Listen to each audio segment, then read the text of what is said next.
யாடியா T5L மகிழ்ச்சி நிறைந்த நீண்ட பயணத்திற்கு. வணக்கம். டேன்தமொழியின் காலநேர பிரதான செய்திகளுடன் நான் குணம் துஷ்யந்தன். மத்திய கிழக்கில் இருந்து 97,500 மெட்ரிக் டன் கச்சா எண்ணெயை ஏற்றிய கப்பல் இன்று நாட்டை வந்தடைய உள்ளது. மத்திய கிழக்கு மோதலுக்கு பின்னர் முதல் முறையாக 97,500 மெட்ரிக் டன் கச்சா எண்ணெயை ஏற்றிய கப்பல் இன்று நாட்டிற்கு வர உள்ளதாக இலங்கை பெட்ரோலிய கூட்டுத்தாபனத்தின் முகாமைத்துவ பணிப்பாளர் மயூர நெத்திகுமரகே தெரிவித்துள்ளார். இந்த மாதம் மேலும் 3 எரிபொருள் கப்பல்கள் நாட்டுக்கு வரும் என எதிர்பார்க்கப்படுவதாகவும் ஒரு அமெரிக்க கச்சா எண்ணெய் கப்பல் அடுத்த மாத இறுதியில் நாட்டுக்கு வரவுள்ளது எனவும் அவர் கூறியுள்ளார். அமெரிக்காவில் கச்சா எண்ணெய் ஏற்றும் பணிகள் தற்போது இடம்பெற்று வருகின்றன எனவும் அங்கிருந்து இலங்கைக்கான பயணத்தை நிறைவு செய்ய சுமார் 45 நாட்கள் தேவை எனவும் பெட்ரோலிய கூட்டுத்தாபனத்தின் முகாமைத்துவ பணிப்பாளர் குறிப்பிட்டுள்ளார்.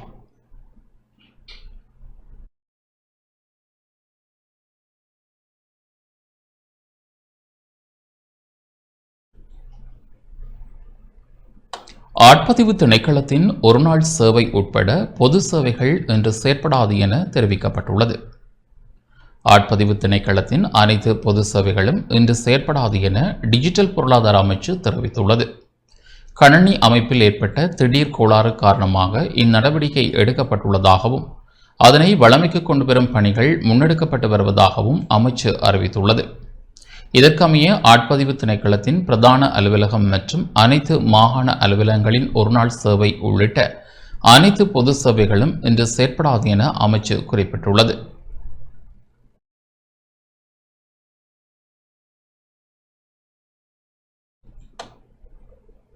நாட்டின் கட்டுமான துறையில் சுமார் 10,000 வெற்றிடங்கள் காணப்படுவதாகவும் இந்த தட்டுப்பாடு இந்த ஆண்டளவில் 20,000 உயரும் என மதிப்பிடப்பட்டுள்ளது.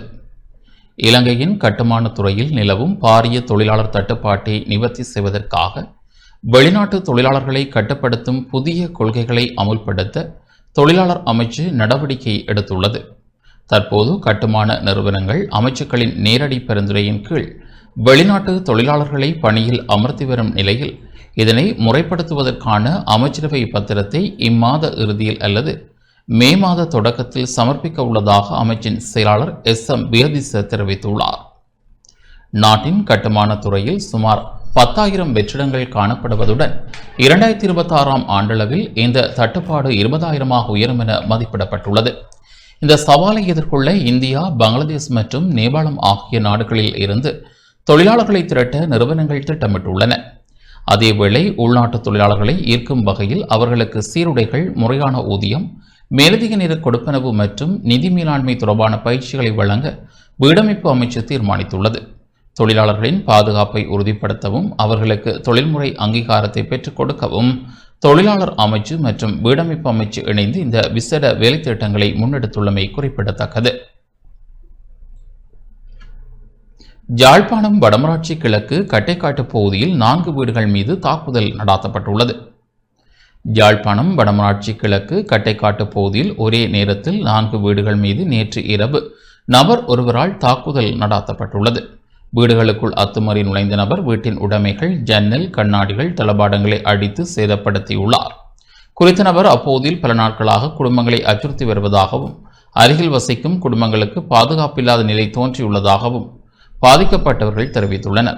அவரை உடனடியாக கைது செய்யுமாறும் மருதங்கணி போலீஸ் நிலையத்தில் பாதிக்கப்பட்ட தரப்பினர் முறைப்பாடு அளித்துள்ளனர். 7 மணி அளவில் 2 பொம்பளை இந்த மகளும் தம்பிஇந்த மகளும் இருந்தவை இந்த ஒழுங்கார போனவை போக அந்தபடியே நோடி வந்தேன். ஒரு கம்பியால் அடிக்க நான் போய் கும்பிட ஓடி வந்து கேட்டுக்கு மாடிச்சு தம்பி மோட்டர் சைக்கிளுக்கு மாடிச்சு போட்டு ஓடிட்டுது. பேருந்து வந்து கல்லுகளாலையெல்லாம் முறிஞ்சு போட்டு மற்ற மகளின் வீட்டை போய் கோழி கூடுகளை முடைச்சி மூட்டர் எல்லாத்தையும் முடைச்சி இப்படி இந்த பொடியை கேட்க இந்த கையெல்லாம் அடிச்சு உடைச்சி போடுது. இந்த பொடியை அந்த மகளின் மண்டி அடித்தது ஹெல்மெட்டால் அடித்து கம்பிகளால் நாங்கள் கும்பிட தம்பி அடியாத யாரடா பெரியம்மா, நான் உங்களுக்கு பெரியம்மாடா என்று சொல்ல படிக்கணும் உண்டுங்க நீங்கள் எனக்கு நான் தான் செய்வேன், நான் கேட்குறேன் என்ன நாங்கள் சொல்லி போட்டு பேருந்து போய் மகள் வீட்டை அடித்து போட்டு பேருந்து அடுத்த மகள் வீட்டை போய் கதவு எல்லாத்தையும் முடைச்சி போட்டு இரவு ஒரு 11 மணி 11 வரைக்கும் நாங்கள் எங்களோட மாமி விட்ட சண்டை போய் அங்கே நிற்க இந்த மனுஷி அவரை இங்கேருந்து பேசின நீ சகோதரன் தானே ஏன்டா இப்படி செய்கிறான்னு சொல்லி கேட்காம எங்களோட மாமியோட கேட்டையெல்லாம் உடைச்சி போட்டு நிற்கிறேன். அங்கே பார்க்க எந்த வீட்டு சத்தம் வருது, இந்த வீட்டெல்லாம் போட்டு உடைக்கலாம் கெதியாவான்ட்டு நான் அங்கேருந்து பிள்ளை ரெண்டு படத்துக்கு தானே பயத்தில் அங்கேருந்து ஓடி வந்தேன். ஓடி வந்து பார்க்க எங்களோட கதவெல்லாம் அடித்து உடைச்சி உள்ள பீரோவில் உடுப்பு அள்ளி கொட்டிட்டு ஆள் ஓடிட்டு அங்கே ரஞ்சினி மாமாவோட வீட்டுக்கு அங்கே போனால் அங்கேயும் அதே மாதிரி தான் நடந்துக்கிறாரு. இப்படி வந்து அநியாயமாக செய்திருக்கிறாரு. ஜாலில் தாக்குதலுக்கு தயாரான வன்முறை கும்பலை சுன்னாகம் போலீசார் நேற்று அதிரடியாக கைது செய்தனர். யாழ்ப்பாணம் சுன்னாகம் போலீஸ் பிரிவுக்குட்பட்ட புன்னாலைக்கட்டுவன் பகுதியில் நேற்றைய தினம் வன்முறை குழுவைச் சேர்ந்த மூவர் வாள்களுடன் சுன்னாகம் போலீசாரால் கைது செய்யப்பட்டுள்ளனர். குறித்த மூவரும் புன்னாலைக்கட்டுவன் பகுதியில் தாக்குதல் நடாத்துவதற்கு தயாராகியுள்ளனர். இதுகுறித்து சுன்னாகம் போலீசாருக்கு தகவல் கிடைத்ததை அடுத்து அதிரடி நடவடிக்கை மேற்கொண்ட போலீசார் அந்த தாக்குதலை முறியடித்து சந்தேக நபர்கள் மூவரையும் 3 வாள்களுடன் கைது செய்தனர். அவர்களிடம் சுன்னாகம் போலீசார் விசாரணைகளை மேற்கொண்டு வருகின்றனர்.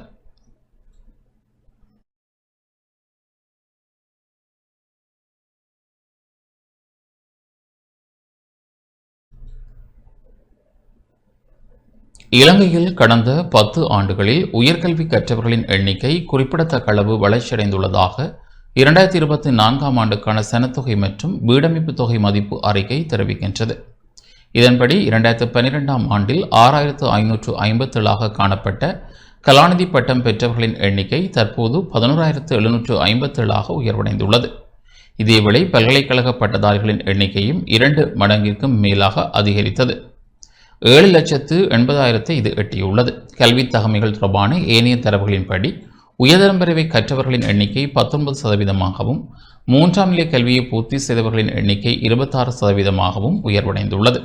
அதே நேரம் ஆரம்ப கல்வியுடன் மாத்திரம் பாடசாலை கல்வியை நிறுத்தியவர்களின் எண்ணிக்கை 2% குறைவடைந்துள்ளதோடு முறையான பாடசாலை கல்வி எதனையும் பெறாதவர்களின் எண்ணிக்கை 2.9% வீழ்ச்சி கண்டுள்ளது. நாட்டின் ஒட்டுமொத்த எழுத்தறிவு மற்றும் கல்வித்தரத்தில் ஏற்பட்டுள்ள இந்த நேர்மறையான மாற்றங்கள் இலங்கையின் எதிர்கால அறிவுசார் பொருளாதார வளர்ச்சிக்கு சாதகமான அறிகுறியாக கருதப்படுகின்றது. இன்றைய தினம் வெப்பத்தின் அளவு அதிகரிக்கக்கூடும் என எச்சரிக்கை விடுக்கப்பட்டுள்ளது. இன்றைய தினம் வெப்பத்தின் அளவு எச்சரிக்கை மட்டம் வரை அதிகரிக்கக்கூடும் என வளிமண்டலவியல் திணைக்களம் தெரிவித்துள்ளது. அதற்கமைய 21 மாவட்டங்களுக்கு எச்சரிக்கை விடுக்கப்பட்டுள்ளது. இதனால் அதிகமாக வெளியில் செல்வதை தவிர்க்குமாறு பொதுமக்களுக்கு அறிவுறுத்தல் வழங்கப்பட்டுள்ளது.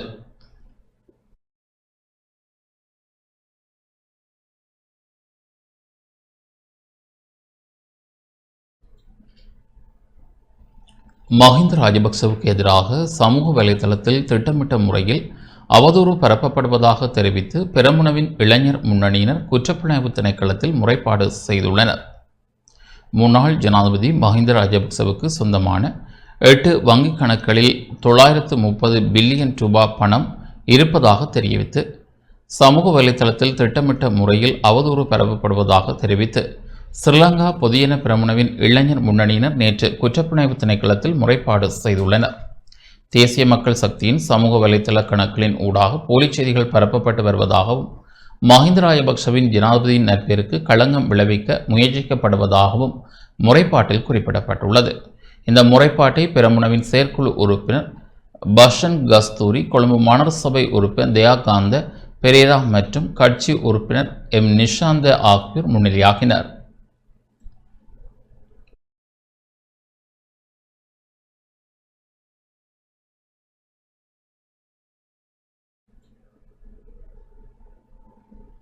வவுனியா நகரப்பகுதியில் நேற்று சடலம் மீட்கப்பட்டது. வவுனியா கொரவப்புத்தானை வீதியில் பெரிய பள்ளிவாசலுக்கு அருகில் நேற்று மாலை சடலம் மீட்கப்பட்டது. சடலம் அவதானிக்கப்பட்டு நேற்று மதியம் வவுனியா போலீசாருக்கு தகவல் வழங்கப்பட்டிருந்தது. எனினும் நீண்ட நேரத்தின் பின்னரே போலீசார் அந்த பகுதிக்கு வருகிறதாக மக்கள் கவலை வெளியிட்டனர். அங்கு நீண்ட காலமாக யாசகம் பெற்று வந்த முதியவர் இவ்வாறு சடலமாக மீட்கப்பட்டுள்ளார். சம்பவ இடத்துக்கு விரைந்த வவுனியா மாநகர சபை உறுப்பினர் பர்ஷான் போலீசாருடன் இணைந்து சடலத்தை அகற்றி வவுனியா மாவட்ட பொது வைத்தியசாலைக்கு கொண்டு சென்றார்.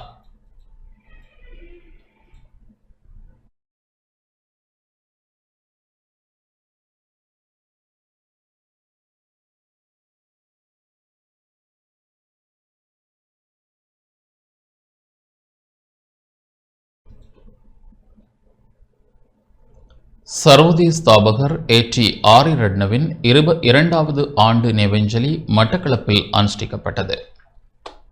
சர்வோதய ஸ்தாபகர் ஏ.டி. ஆரியரத்னவின் 2வது ஆண்டு நினைவஞ்சலி நிகழ்வு மட்டக்களப்பில் நேற்றைய தினம் அனுஷ்டிக்கப்பட்டது. சத்ரகொண்டானில் அமைந்துள்ள சர்வோதயம் நிலையத்தின் நிகழ்வு இடம்பெற்றது. 2 நிமிட அஞ்சலி நிகழ்வுடன் ஏ.டி. ஆரியரத்ன அவர்களின் உருவப்படத்திற்கு சுடர் ஏற்றி அஞ்சலி செலுத்தப்பட்டது. சத்ரகொண்டான் சர்வோதய வள நிலைய பொறுப்பதிகாரியும் கிழக்கு மாகாண வள நிலைய அதிகாரியுமான ஹரீம் தலைமையிலும் மட்டக்களப்பு மாவட்ட சர்வோதய ஊழியர்களின் ஒருங்கிணைப்பிலும் அஞ்சலி நிகழ்வு ஒழுங்கமைக்கப்பட்டது. சர்வமத தலைவர்கள், சிவில் சமூக அமைப்பின் பிரதிநிதிகள், சர்வோதய கிராம மட்ட சங்கங்களின் உறுப்பினர்கள், இளைஞர்கள், உறுப்பினர்கள், பொதுமக்கள் என பலரும் இதில் கலந்து கொண்டனர். தொடர்பென வெளிநாட்டுச் செய்திகள்.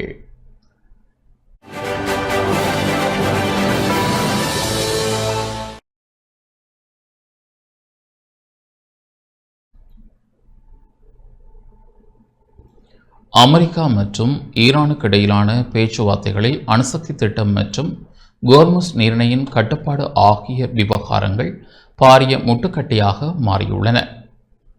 ஈரானின் அணுசக்தி திட்டத்தை 20 ஆண்டுகளுக்கு நிறுத்தி வைக்குமாறு அமெரிக்கா கோரிக்கை விடுத்துள்ள போதிலும் அதனை 3 முதல் 5 ஆண்டுகள் வரை மட்டுமே நிறுத்தி வைக்க ஈரான் இணக்கம் தெரிவித்துள்ளதாக சர்வதேச ஊடகங்கள் செய்தி வெளியிட்டுள்ளன. அதே நேரம் ஈரானிடம் உள்ள செறிவூட்டப்பட்ட யுரேனியத்தை முழுமையாக அந்நாட்டை விட்டு வெளியேற்ற வேண்டும் என்ற அமெரிக்காவின் நிபந்தனையை நிராகரித்துள்ள ஈரான் அதில் ஒரு பகுதியை மாத்திரமே 3ஆம் தரப்பு நாடு ஒன்றுக்கு அனுப்ப முடியும் என தெரிவித்துள்ளது. கோர்முஸ் நீரிணை விவகாரத்தில் தமக்கு சாதகமான இணக்கப்பாடுகள் எட்டப்பட்டால் மாத்திரம் ஓமான் கடல் எல்லையூடாக கப்பல்கள் தடையின்றி பயணிக்க அனுமதிப்பதாக ஈரான் புதிய முன்மொழிவை முன்வைத்துள்ளது. எனினும் ஈரானின் இந்த கோரிக்கையை ஏற்றால் அது வருங்காலத்தில் அமெரிக்காவை மிரட்டுவதற்கான ஒரு கருவியாக பயன்படுத்தப்படும் என அமெரிக்க தரப்பு கருதுகின்றது.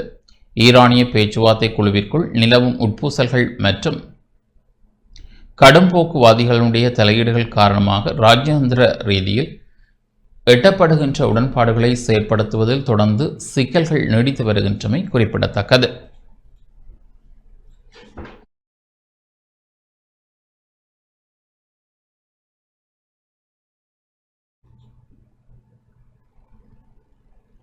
ரஷ்யா மற்றும் ஈரானிடம் மசகு எண்ணெய் வாங்குவதற்கான அனுமதியை அமெரிக்கா நீடிக்காது என அமெரிக்க நிதியமைச்சர் ஸ்காட் பெஷன் தெரிவித்துள்ளார்.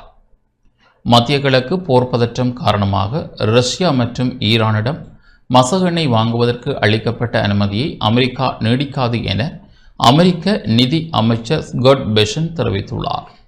அமெரிக்காவின் இந்த அறிவிப்பால் ரஷ்யாவிடம் அதிக அளவில் எண்ணெய் வாங்கும் நாடுகள் பாதிக்கப்பட உள்ளன. ஈரானுடனான போர் காரணமாக மேற்கு ஆசியாவிலிருந்து மசகு எண்ணெய் விநியோகம் தடைப்பட்டது. இதனால் ரஷ்யாவிடம் மசகு எண்ணெய் வாங்கிக் கொள்ள அமெரிக்கா 30 நாட்களுக்கு அனுமதி அளித்தது.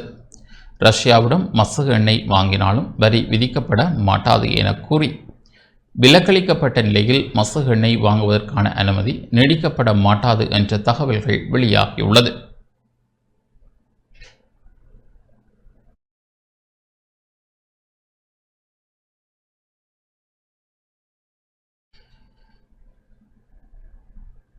இத்துடன் டான் தமிழொலியின் காலநேர பிரதான செய்திகள் நிறைவு பெறுகின்றன. தொடர்ந்தும் நமது நிகழ்ச்சிகளுடன் இணைந்திருங்கள். வணக்கம்.